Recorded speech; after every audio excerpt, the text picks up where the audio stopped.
Барлықтарыңа сәлем достар, сендермен бірге мен Олжас, қош келдіңдер менің жаңа видеома. Короче, достар, мен бүгін айтқанда мен бір жаман жаңалықты естіген болатынмын. Маған бір жител келіп айтып кетті. Жител дегенде жаңалықтарында барлығынан айтып жатыр. Именно біздің ауылға өте қауіпті газ келуі мүмкін. Сосын сол газдың әсерінен бізге зомбилар келуі мүмкін деді. Яғни зомби апокалипс болуы да мүмкін деді. Ол ары кетсе бір-екі күнде болады, бір-екі күнде или ертеңге болып қалуы мүмкін. Сондықтан да достар, мен бүгінгі видеода мен дайындалатын боламын. Мен қазір өзіме үйімді бункер қылатын боламын. Менде барлық заттар дайын тұр. Мінекей маған ең бірінші осы железный блокты алып мыналарды сындыру керек. Маған қазір топор керек. Маған топор, кирка ала салайын. Ал енді мына топорды сындырып тастаймыз. Осылайынан топорды деппін ғой, мына тұрған заборды сындырамыз. Мына заборды да сындырып тастаймыз. Сосын осы жерге мен қазір железный блоктарды қоямын. Мынаны да сындырып тастаймыз. Бұл да керек емес бізге. Былайнан қойып шығатын боламын. Бізде есігі тура осы жерде болады. Бізде ешқандай терезе болмайды. Егерде терезе болатын болса, ана өте қатты улы газ терезе арқылы кіріп кетуі мүмкін.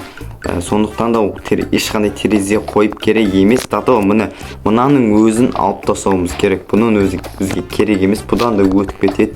Өйткені қараңыздар, мен қазір сіздерге қойып көрсетейін. Тесіктері бар, осы тесіктен өтіп кететін болады. Сондықтан да бұны да қойып қажет емес. Өз-өзімізді сақтауымыз керек. Бізге есік керек. Енді мына жерге мен өте мықты қалың есік дайындап қойған болатынмын. Осы қалай айтсақ болады, улы газы өткізбейтін. Міне қараңыздар, мен сіздерге есіктің айырмашылығын айтып өтейін. Бұл өте жұқа, надан қарағанда жұқа, ішінен тесіктері бар. Осы тесіктерден өтіп кетеді улы газ. Ал мынаның ешқандай терезесі жоқ. Мына темірден жасалған, ағашы қалың, негізінде ағаштан жасалған ғой. Ал енді бізге келесі не керек? Бізге мынандай терезе керек. Мінекей осындай терезе қоямыз. Маған терезені қайдан қойсам болады? Негізінде терезе қоямын, бірақ осындай қалың стеклодан қоямыз. Мінекей оқ өтпейді, өте қалың, жерге түссе сынбайтын стекло. Мен мықты заттарды несе қойған болатын, заказ беріп қойған болатынмын. Ал енді маған мына ағаштарды ауыстыру керек достар. Мына ағаштар болмайды. Бұл ағаштарды зомбилар сындырып тастайды. Болмаса өте улы газдың арқасында бұл шіріп кетуі мүмкін. Сондықтан да мен бұл нені өзгертетін боламын. Ағашты полный өзгертемін. Терезені де өзгертемін. Бұл терезе мықты терезе емес. Мінекей осындай бамбуктан жасалған ағашты алып қоршайтын боламын. Үйімді осылайынан орындарына қойып, өйткені бамбук ағашы өте қалың, мықты, улы газды өткізбейді. Мінекей осылайынан қоямыз. Мына жерден терезені де қойып қоятын боламыз. Өте мықты тереземізді. Ал енді мынаны сындырып тастаймыз. Мына бетін деп толықтай сындырып тастаймыз. Осылайынан барлығын сындырып, кәдімгі бамбук ағаштарын қойып шығуымыз керек. Біз өзімізді өте қатты сақтауымыз керек. Ана улы газ егер жұқтырған адам болатын болса, ол зомбиге айналады, немесе ол өледі деген сөз. Зомбиге айналғанның өзінде де по-любому өліп қаласыздар. Өйткені зомби деген ол күндіз жақын жүре алмайды, ал адамдар күндіз жақын жүре алады. Мінекей достар, менің бункерім дайын секілді, бірақ та мына жерлерін өзгертіп тастау керек. Осылайынан өзгертіп тастаймыз. Мына бамбуковый ағаштан қоятын боламыз. Осылайынан. Мінекей достар, дайын. Ал енді біз есікті ашайық. Есікті қайта жабамыз. Ал енді бізге не істеу керек? Қазір мен мына жерлерді қарайын. Бізге басқа адам керек емес секілді деп қоямшы, жалпы айтқанда. Мен қазір мэрден барып не сұрап келші, творческий сұрақ көрмесем болмай кетті. достар, мен мэрден 1 сағатқа творческий сатып алған болатын. Мінеки мен творческий алдым. Мынаның барлығын мен қиналып жүріп, алыстан барып жинап келген болатын ресурстарды. Ал енді барлығын сындырып тастаймыз да, былайынан қойып тастап тастай саламыз өзімізге. Қазір бұл керек емес. Өйткені мен қазір новыйын ала саламын. Олардың ойбай, даже мен одан көбін ала саламын. Менде қатып жатыр что-то. Менде енді мынаны да ауыстыру керек қой маған. Мәссаған қазір мына бамбуковый досканы алып, мынаны сындырып тастап, бұны да өзгертуіміз керек бізге. Осылайынан сындырамыз. И осылай все болды. Ал енді мына жерден осылайынан қойып шығатын боламыз. Так, қалай еді бұл? Міне осылай. И мынаны бұлай. Осылай меді. Ұмытып қалдым, что-то мен сразу ше. Өйткені мен не құрақ көрмеген үшін, жалпы айтқанда кузницаны бұлай өзін құрақ көрмеген. Так, мынау негізінде бұлай емес қой, жалпы ше. Мынау бұлай қою керек қоя. Или вообще қайта қойдым ба мен. Жарайды, қоя берші, тұра берсін ше.